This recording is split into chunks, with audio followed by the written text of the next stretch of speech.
Truth. Truth. Truth. Truth. Truth. Truth. Welcome to Trusting the Truth with Samuel Tolley, where we view the world through the lens of Jesus Christ. We do not view Jesus Christ through the lens of the world. How you doing? This is Samuel Tolley with Trusting the Truth. Today I want to talk about how I love the Democrats, but hate the Democrat Party. Part 1, the children. And some people, actually, many Democrats think I hate them. No, the Bible tells me I'm supposed to love people. And frankly, most of the people I know are Democrats.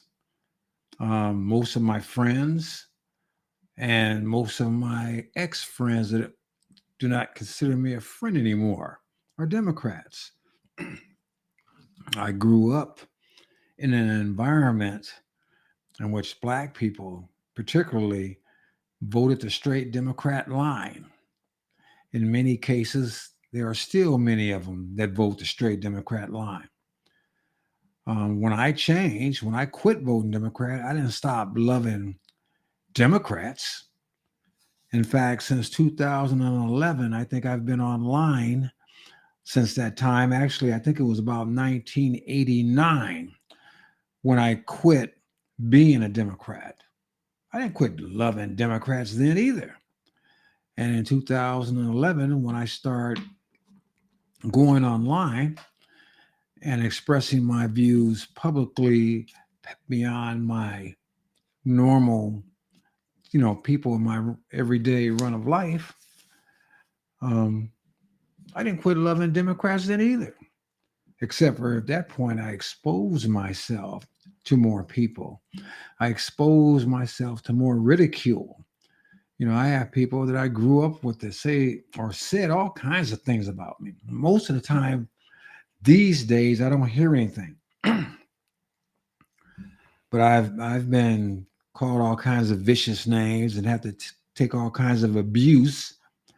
And the only reason why I would take that abuse or put myself out there to be abused, because I can keep my opinions to myself.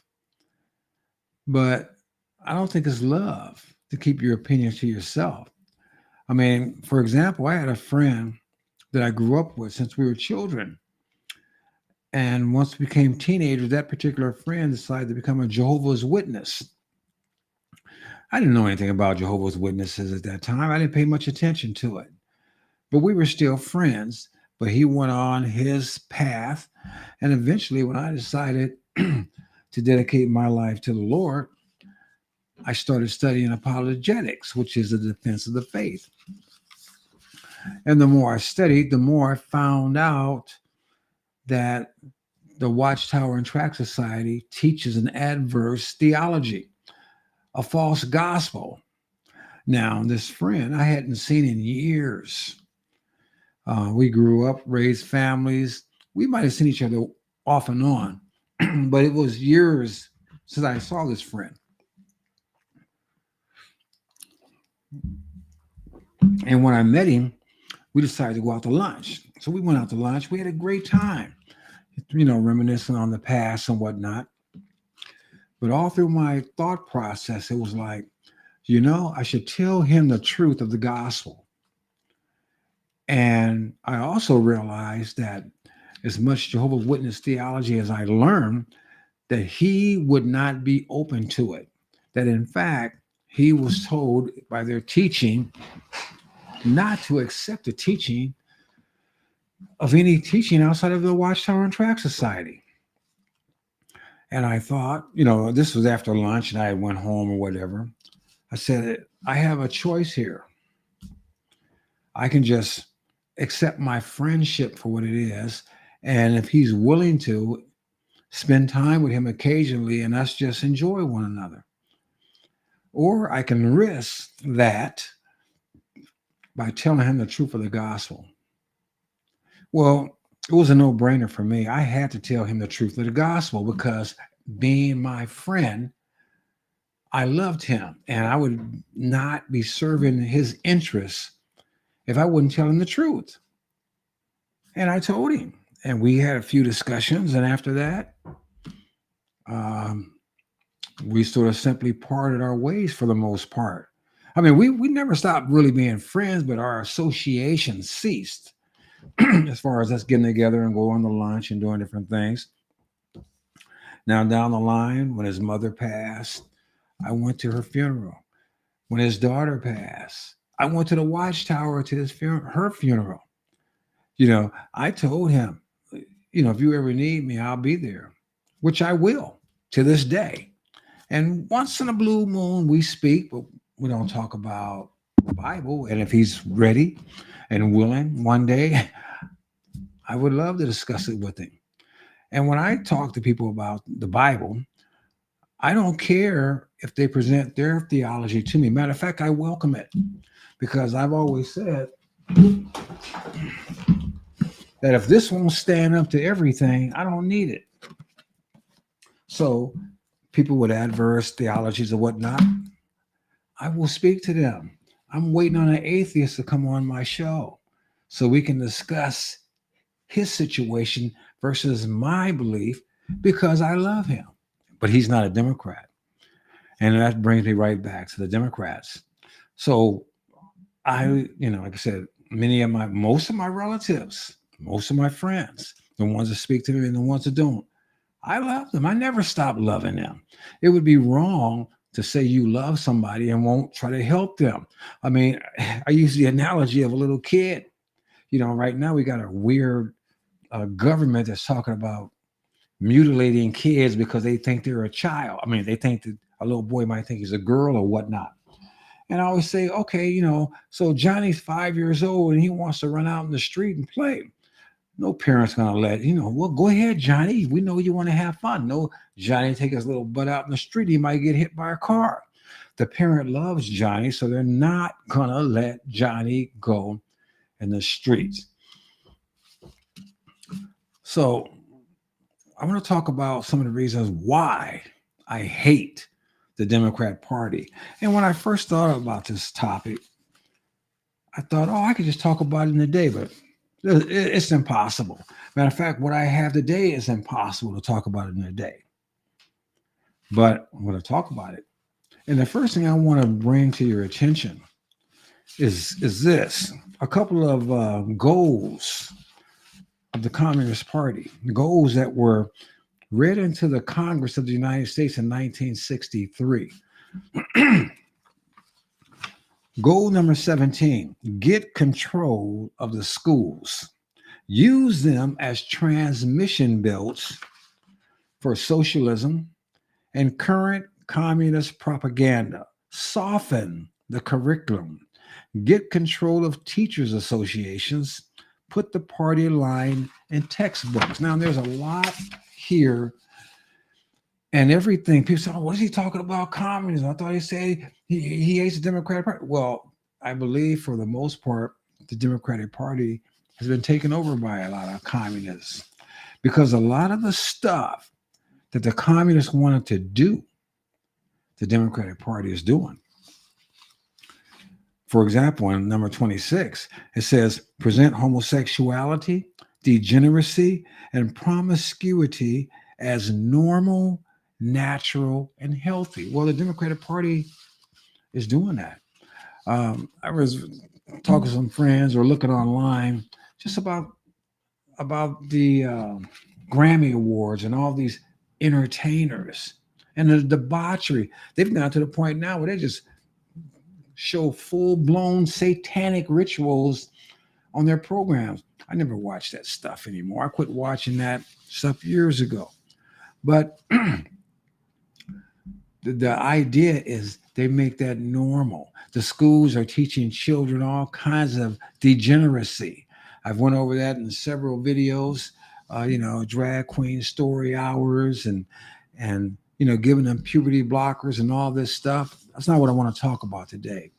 I want to talk about the children in as far as education is concerned. And I want to look at a few things with you tonight. Some of the stuff I think you'll find fascinating if you bear with me. Now look at here, this article dated May 13th. 23 Baltimore schools with zero proficient students proficient in math in Maryland. Yet, Maryland ranks number 2 in study. Maryland ranks number 2. Maryland was ranked second, the most educated state in the country. But we're talking about 23 Baltimore schools with zero children proficient in their grade level math. That is counterintuitive. That doesn't make any sense. It does. But it takes a little digging to understand what's going on here. Let's look at this article a little bit, though, before I tell you my thoughts. The study of 2023 most and least educated states in America comes on the heels of Project Baltimore investigation, which found a shocking number of Baltimore City schools where not a single student is doing math at grade level. So in the Baltimore City schools, zero, according to this article. In its study, Walnut Hub compared all 50 states across 18 metrics that examine the key factors of a well-educated population. Metrics include educational attainment, school quality, and achievement gaps between gender and races. Specifically, the study found Maryland ranked behind Massachusetts and Colorado, securing the third highest percentage of bachelor degree holders. Maryland also ranked among the top 5 with the second highest percentage of graduates of professional degree holders. Now, this is amazing. Here you have Maryland that's ranked number 2 out of 50 states. But Baltimore doesn't have one child in these 23 schools that are proficient in math. How is that possible?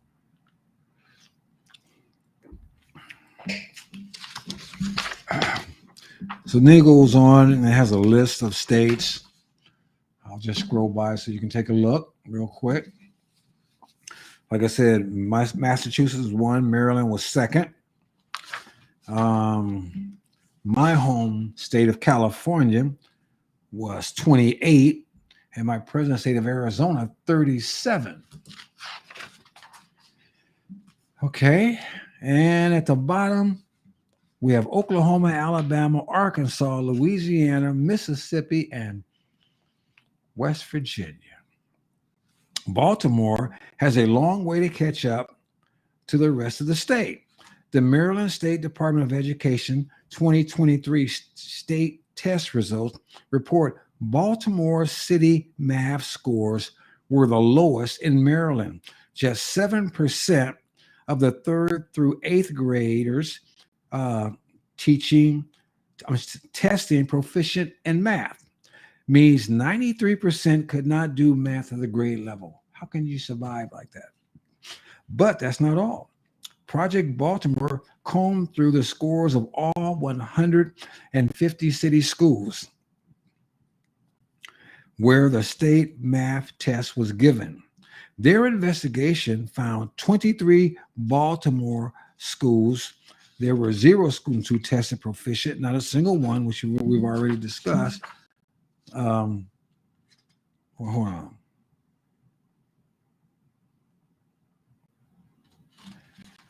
I thought also I read, and I don't have it here, where they had like one Baltimore school with just 1 or 2 students proficient in math.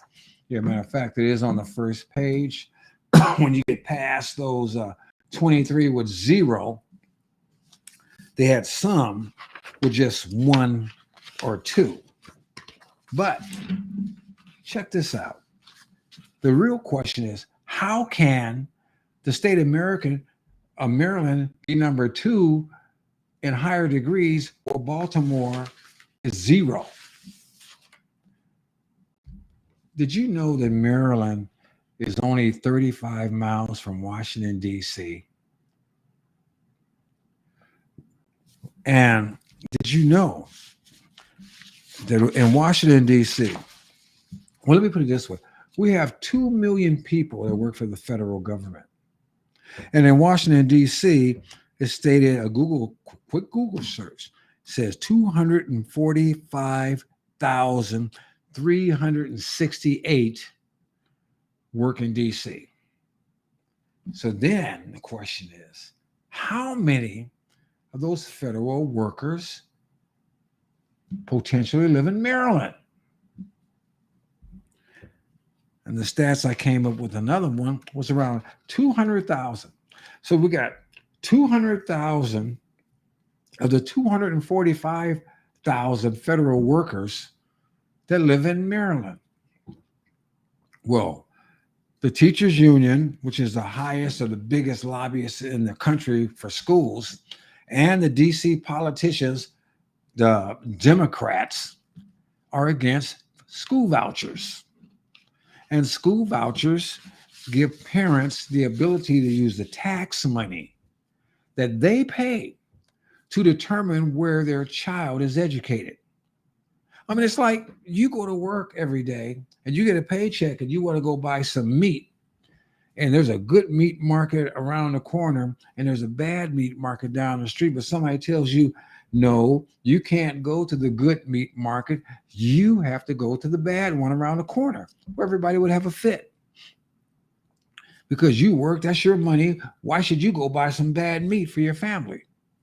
Nobody's telling you where to buy your meat. Well, pretty soon they might tell you to don't buy any meat at all, just eat crickets. But that was last week's story.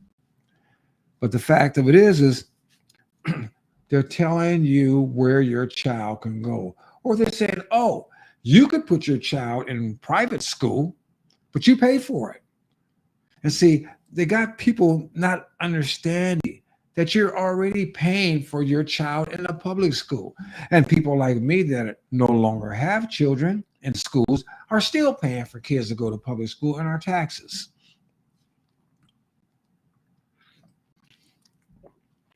So these public schools, like these 23 in Maryland that have zero proficiency, people are being made to have their children go to these places because the Democrat Party is owned by the teachers union. That's part of the problem.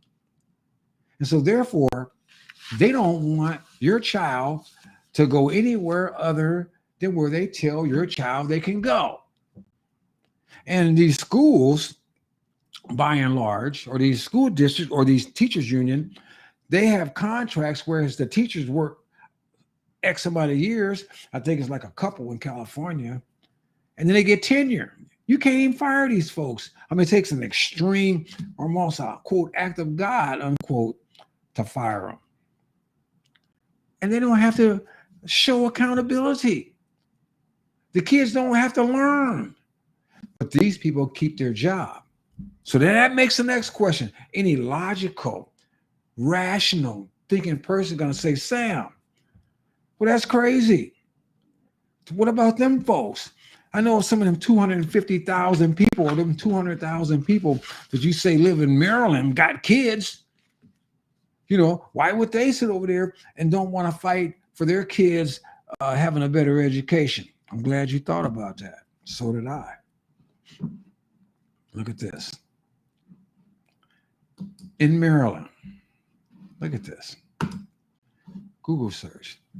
Best Maryland private schools 2023 to 2024. For the 2023-24 school year, there are 834 private schools serving 139,738 students in Maryland. There are 14,019 public schools serving 882,159 students. Now, do you think that these bureaucrats are sacrificing their children to these dead schools? Don't think on it for one moment. I've been preaching for years, that these people will not sacrifice their children. You can look at these politicians. The last politician that I'm aware of And I'm not just when I say bureaucrats, the politicians, the lobbyists, the government workers. But the last one that I'm aware of that had their child in a public school was one of the worst presidents that ever were, and that was Jimmy Carter.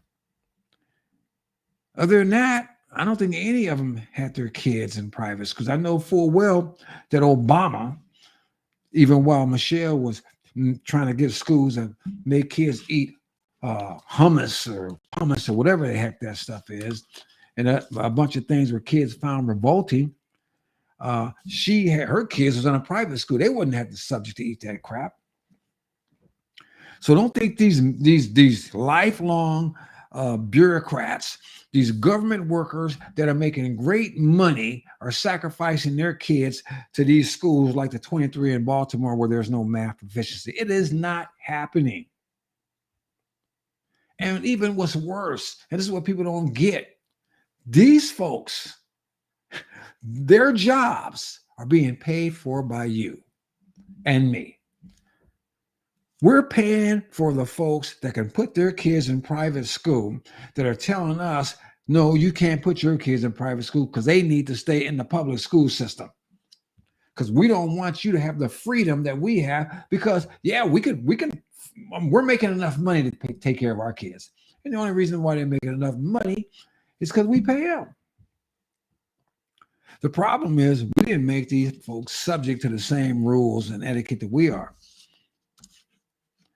And we've letting these people get to the point where they think they rule us. And that is what they think. Because the thought process is this also. Think about this. What society in their right mind would want a bunch of children not being educated? Eventually, and what's happening is these people are just being kicked through up one level to the next level. When I was going to school, if you didn't pass a certain proficiency level, they held you back a year. They're not doing that anymore. The public schools get paid per body per day, and they fill up the bodies. And with all the illegals they're bringing in, they're filling up more bodies than you can think about. So they don't have to hold people back.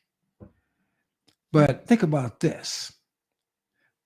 While our children are going to these schools where many of them are not getting educated and are going to end up being a drain on society, they're going to end up being either incarcerated, unemployed, or unemployable to a degree of making enough money to take care of themselves. Of course, you'll get some kind of liberal say, well, let's make a living wage increase.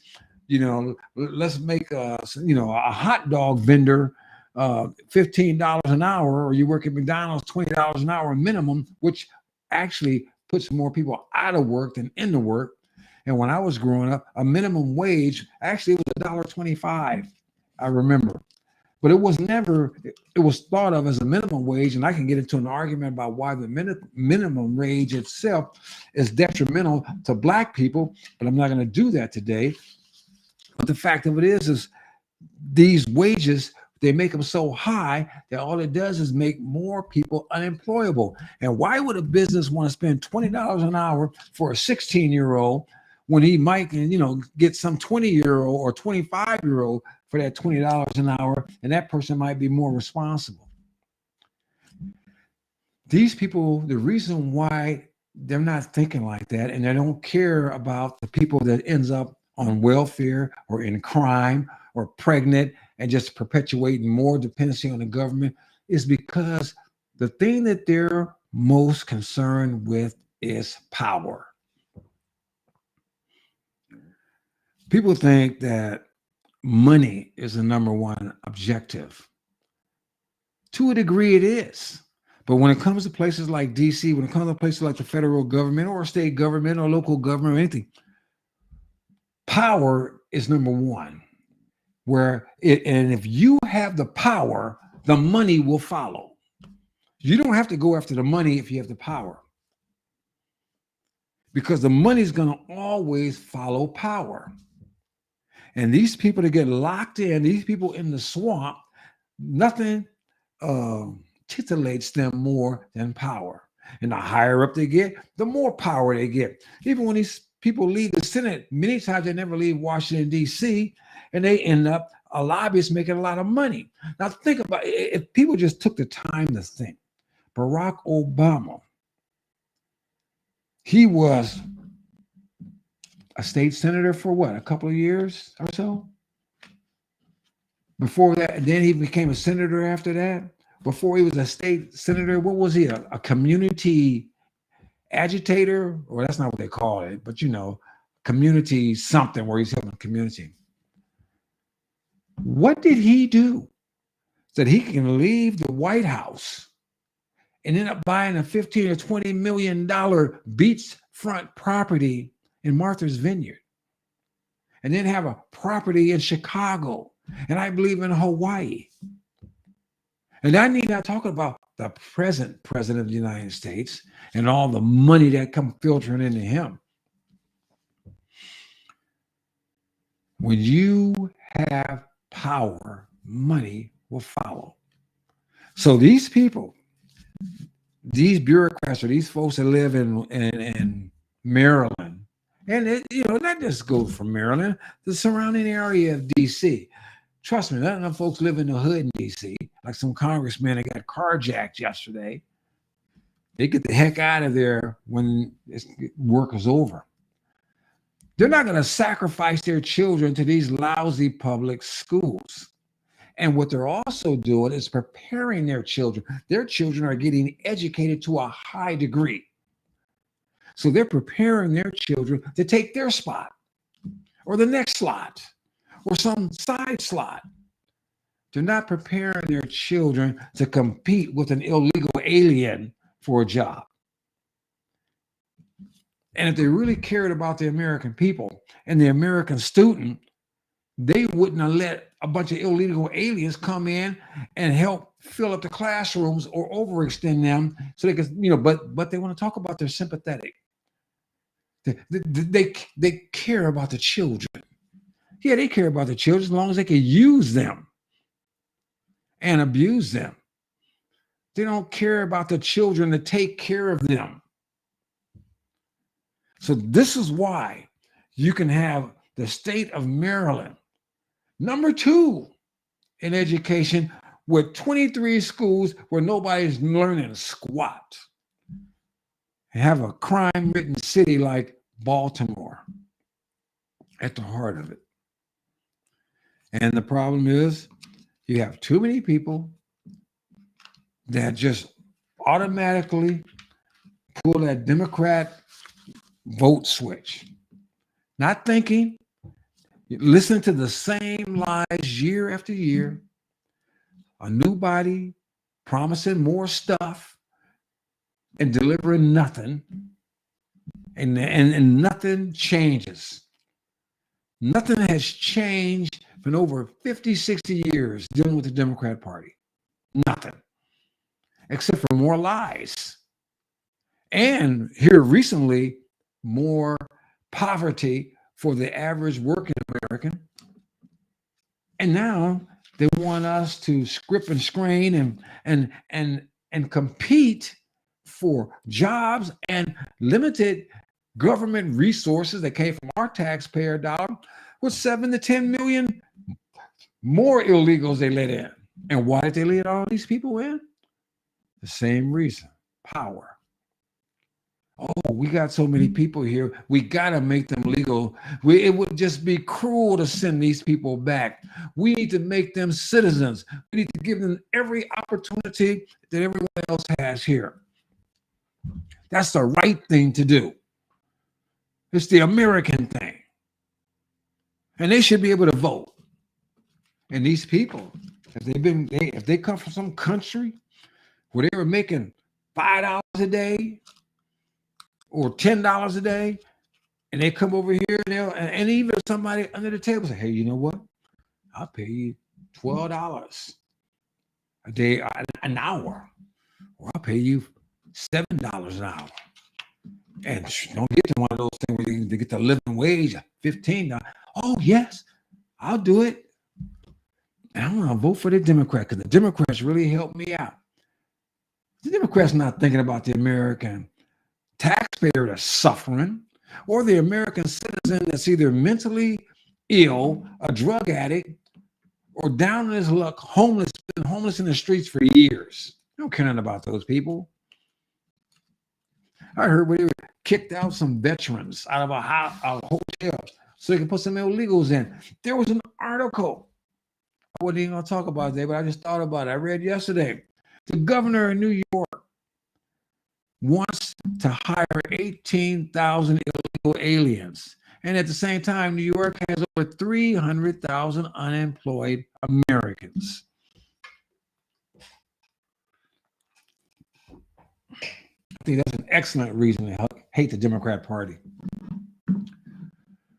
But I wasn't going to get into that. I want to stay with the schools. The time I have allotted. In the state of Oregon, Oregon is a fascinating state. I remember visiting a few years ago when one of my best friends was still alive. And at that time, you could not pump your own gas. Now, we got used to, when I was growing up, there was a thing, listen to this, young folks. We had a thing called full service. Actually, before full service, you used to go to a gas station. Somebody would pump your gas. Somebody would clean your windshield. Somebody would check your oil or your water or whatever. All of that. 2 or 3 people. All you do is sit there and they collect your money and bring you your change. Give you a smile and say, have a good day. Then we got into this thing where it was self-service and full service. Why? Because every time you start raising the minimum wage, every time you start increasing taxes on businesses, they have to cut expenses. I used to go to the movie theater. I would walk up to the booth. I would give them my money. They would give me a ticket. I'd walk to the door. There was a person at the door that would take my ticket. And then somebody else would take me to my seat. I don't get that anymore. But once you keep increasing the prices, they got to cut back in staff. So we went from complete service without you to pay anything, and then you went to what's full service or self-service, but full service costs you more money. Well, the pinch wasn't just on the businesses, the pinch was on the people. So we eventually ended up with self-service. But Oregon was one of these states at that time, or for years, I guess they mandated a law where you couldn't pump your own gas. I think that was it. And I could be wrong, but I think that was a government-sponsored job maker. Now I think they repealed that. But Oregon is back in the forefront again with some wild stuff. Oregon, they've made getting high just about legal. I think you can do any kind of drugs in Oregon. But that's not what we're here to talk about today. We're here to talk about the children. Well, they just passed this law in Oregon called Senate Bill 744. Now, I'm not going to try to read all this garbage in Senate Bill 744 because it's garbage. It talks about, you got to have proficiency in this and that, and they're talking about like the quality of education and all that. But let's get down to the meat. And I highlighted that. So hopefully you can see it on my screen where it says here in section 3, notwithstanding any rules adopted by the State Board of Education, a student may not be required to show proficiency in essential learning skills as a condition of receiving a high school diploma for the years 2021 to 2022, 2022 to 2023, and 2023 to 2024. This 2021 Act being necessary for the immediate preservation of the public peace, health, and safety. An emergency is declared to exist. And this 2021 act takes effect on its passage. So I guess that means since this is 2023, whatever you did in the last 2 years don't count. So if you were there and you didn't do nothing, you can get your diploma. And those that's in this school year, you can get your diploma. It ain't necessary for you to know anything. And they go on, and I read it in articles or heard people speak. They was talking about this for equity because some minority kids haven't been able to achieve. So we need to lower the standards and make it so everybody could get a diploma.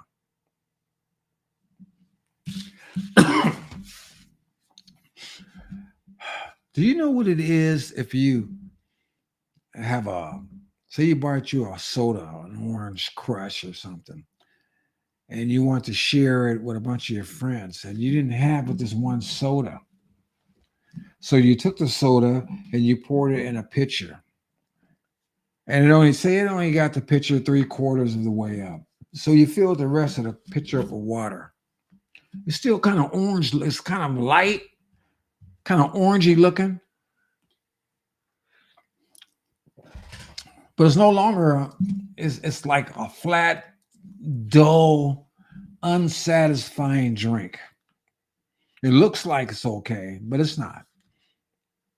Well, a diploma without academic requirements is nothing more than a useless piece of paper.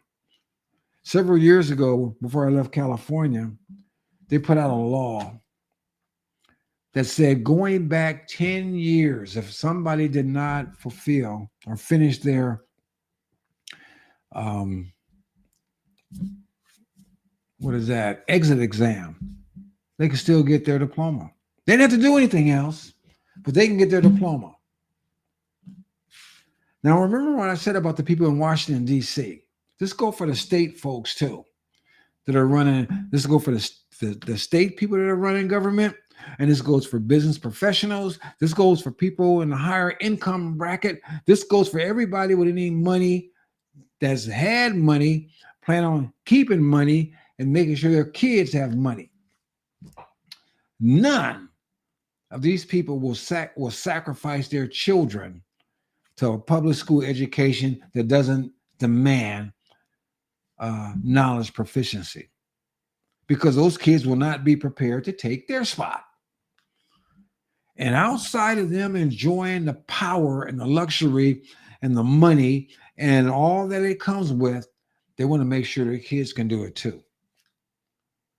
So it's amazing to me that the average Oregonian, I think I said that right, Californian, or anybody else with any kind of sense at all would think they're doing your child a favor by saying you can get your diploma, you don't have to know squat. What do you think is going to happen when that person tries to apply for a job? First thing that's going to happen is this. The employers are not there to take people in and just pay them money to do nothing, or to be ignorant, or to take people in and to finish their high school education. That employer, if the job qualifications are just a high school diploma, which in many cases it won't be, but say that's the only qualification necessary, that employer is going to have that person take an entrance exam to see if they have the basic tools required to do the job. I'm talking about intellectually. Can they add and subtract? Can they write a decent sentence? Can they formulate a paragraph that makes sense? Can they speak in a mature manner without cussing every other word? They're going to test these people. And if they find that these people are inefficient, they're not going to deal with them. Oh, I'm sorry, Mr. Tolley, but I don't think we have a position available for you. So this child, this young person with this useless piece of paper is going to be standing out there in the streets, blowing in the wind, good for nothing. This useless piece of paper. And that's what Oregon is doing. That's what California did. That's what many of these places do. You think Newsom, and I think Jerry Brown was the one that signed that bill, but I don't think any of Newsom's kids go to a regular school that isn't requiring academia. And for people in Oregon or any other state, it's crazy. And to say that this is to help minorities is about as racist as you can get. It's right up there with saying black folks can't get ID. The problem with it is we have so many Democrats, so many black Democrats that don't even understand that they're being indoctrinated. They can't even see that these people are manipulating their thinking process.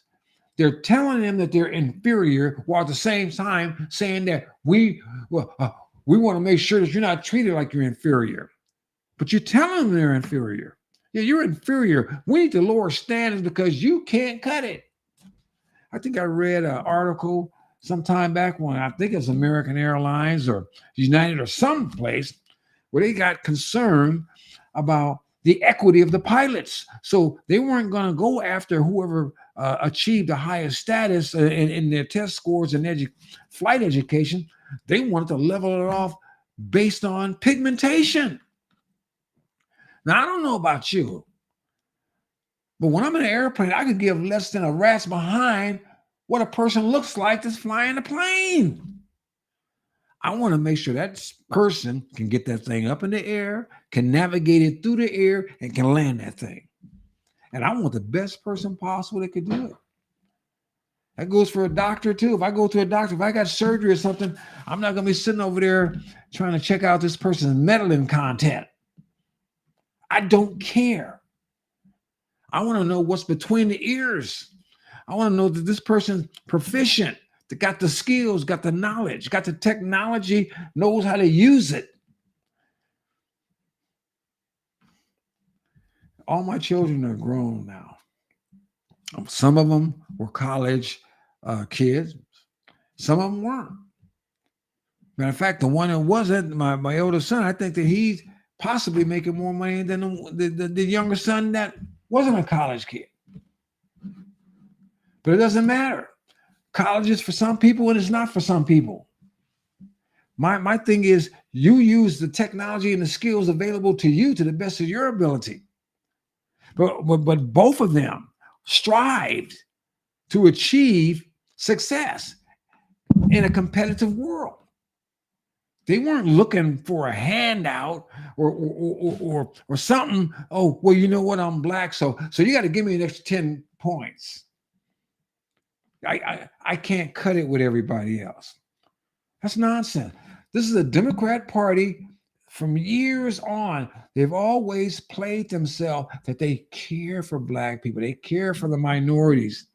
And then they keep putting obstacles in the way. Yes, it's an obstacle when you tell me, gee, we need to lower the standard because you can't cut it. Then see, that obstacle is going in my head like, you know what? I can't cut it, so I'm glad they're lowering the standards. No, I'm as good as you, your kids, and everybody else. All I need you to do is like James Brown said, I ain't asking nobody to give me nothing. Just open the door and I'll get it myself. Just get the heck out the way. And if I'm not able to get it myself, if I'm not able to do it myself, if my children aren't able to do it themselves, then they need to dig harder, work harder, pull themselves to a point where they can do it themselves. Other than that, no matter what you give them, they're not going to be able to hold on to it because they can't do anything. You know, and then they'll be looking for you to bail them out. And that's exactly what you swamp creatures want. Want independent, want them sucking on that big giant government mammary gland forever. And see, people need to understand. Black people need to understand the Democrat Party is not your friend. If the Democratic Party really cared about people in the lower economic state, I'm talking about American citizens, if they really, truly cared, they would not let millions of illegals cross the border and say, come on in, put them in the schools with the kids they care for, take the taxpayer money that they're supposed to be helping your community with, and give it to them. Just like I read a couple of months ago in Chicago. They brought all these illegal aliens there, and they had $40 million that they spent a month on illegal aliens. Well, the black people say, well, what about us? You going to spend that money on us? Yeah, they don't have to, because they got you programmed that you're going to vote for them no matter what. Well, you need to do like they did with McCarthy. You need to kick them the hell out. You just say, no, I'm not doing this anymore. I'm not depending on you people. I'm not trusting you people. You've been lying to me forever. And this is one of the reasons why many of my Democratic friends and I don't get along today. Because I quit listening to the crap. Now I'll get all these stories. I remember, oh, Trump's xenophobic. Trump is this. Trump and see, I don't know if they forget or what. I used to hear the same things about Bush was this, Bush was that, and then older Bush was this. Any Republican, anybody that wasn't a Democrat. But when the Democrat gets in office, I don't hear squat. Obama, oh, he's the greatest thing since sliced bread. He's a black man in the White House. He's going to do everything. The only thing Obama did was destroy marriage in America. That's what he did. He destroyed the sanctity of marriage. And Obamacare. You want your doctor? You can keep your doctor. It was a lie. He knew it was a lie when he said it. So they denigrated Trump. We have the greatest economy in my lifetime. We have this lying media who's the Joseph Goebbels of the Democratic Party. If you know who Joseph Goebbels was, he was Hitler's propaganda minister. It was either him or Hitler that said, if you lie to people long enough and hard enough, they're going to believe the lie. So Democrats have been lying to black people forever. And you get all these black people constantly believe the lie. You get fools like Snoop Dogg, oh, you're going to, F Trump. You're going to vote for Biden. Or I seen this other clown, what's that, Spike Lee. Oh, Uncle Joe, come on, Uncle Joe. Yeah, Uncle Joe can call a black man boy. He called Cedric, Richmond boy, LL Cool J boy, and the governor of Westmore, Maryland boy. He can call any black man anything they want to. He could say stupid stuff like, well, he's clean and articulate. Well, that's a storybook, man. Like Obama was the first clean, articulate black man there ever was. This is nonsense. But the Democrats, the ones that I know, they don't say nothing. They say zero when that kind of talk is done. They just put up with garbage constantly, and I let them know it. And I say, what's with you people? Why are you still voting for these jokers that's got your life upside down? I hear gas is like $7 a gallon in California. Now my gas has been like $4.50. It was $1.99 a gallon before Joe came in here. But the Democrats love you. They care about you. Trump was racist. He was xenophobic. And my thing is this. I don't believe Trump was racist for a moment. And I think anybody that doesn't put their country before some other country is crazy and don't need to lead anything. So they should have put up the wall. They still need to put the wall. And frankly, I pray to God that they put up the wall, Trump get elected, and they send all them folks back. They're not even just from Mexico. Got folks from Russia, from China, from Africa. Hell, they're from all over the world. How the hell are you getting over here from Africa? They swimming? They used to make a joke about Sarah Palin and say, well, I can see my house from Russia. Did they cross the Bering Strait to get over here from Russia? How do these people get here? Where's the news media? You know, these are the worst Democrats of all, the news media. I remember that joker standing in front of a burning building in the middle of a riot said, well, you know, it's a mostly peaceful demonstration.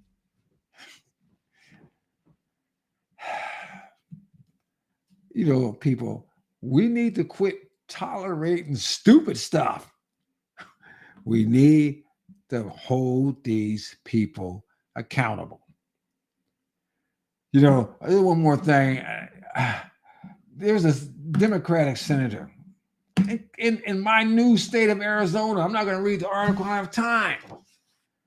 People want girls to have their privacy.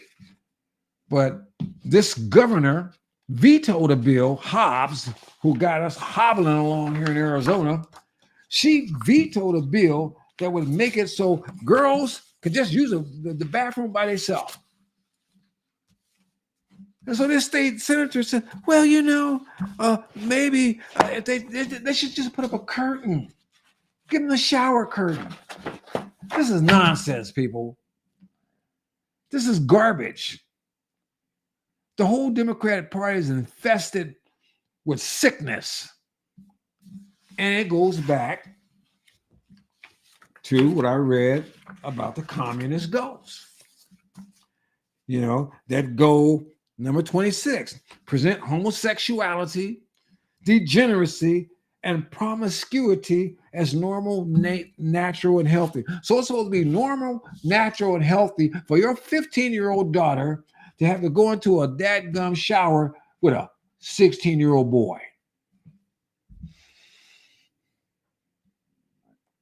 And it amazes me that my Democrat friends are not screaming about this crap. They're just going along with it. Going along with it. My thing is to leave a testimony. If we don't change, I want to change this stuff. I want this stuff to change. I want the Lord to fix it. But if my generation leaves here while this thing is going down the toilet, circling the drain, or headed down to the ocean, and there's a few kids that's alive that haven't lost their mind, that can still think, I want them to be able to see that all of us didn't go crazy. All of us didn't cave in. All of us didn't drink the Flavor Aid, which they drunk in Jonestown, not Kool-Aid. All of us aren't insane. Many of us want to stand up for a biblical worldview, whether you're a Christian or not. Many of us are not going to tolerate this nonsense. If we go down fighting. We're not going to just accept this mess like, well, who am I? I'm just one person. I can't do anything. Well, I'm just one person, and I'm going to do everything I can. And I think everybody else should do everything they can that believes in decency, that believes in God, that believes in the sovereignty of this nation, what it was built on. We should not sacrifice it to the communists, the socialists, the degenerate, the satanic power that we're dealing with on a daily basis. And these so-called Christians that are still supporting the Democrat Party in spite of all the evil that they're perpetrating on us every day, shame on you. One day you're going to have to look at God and give an account for everything. I have to do it. You have to do it too. How in the heck are you going to say you love the God of the Bible and you're not going to speak out against the debauchery that these people are perpetrating on the children?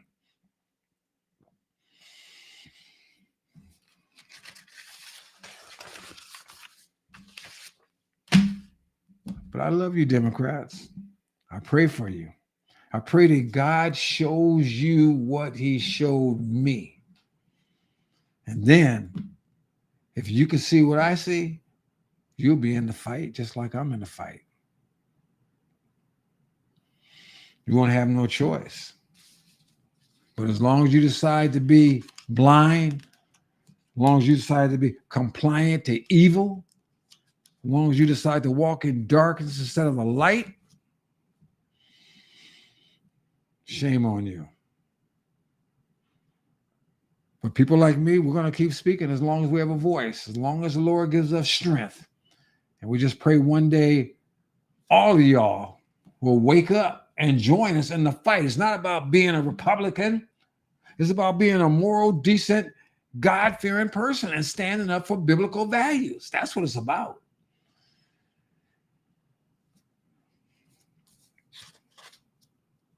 Next week, part 2. Why I love Democrats but hate the Democrat Party.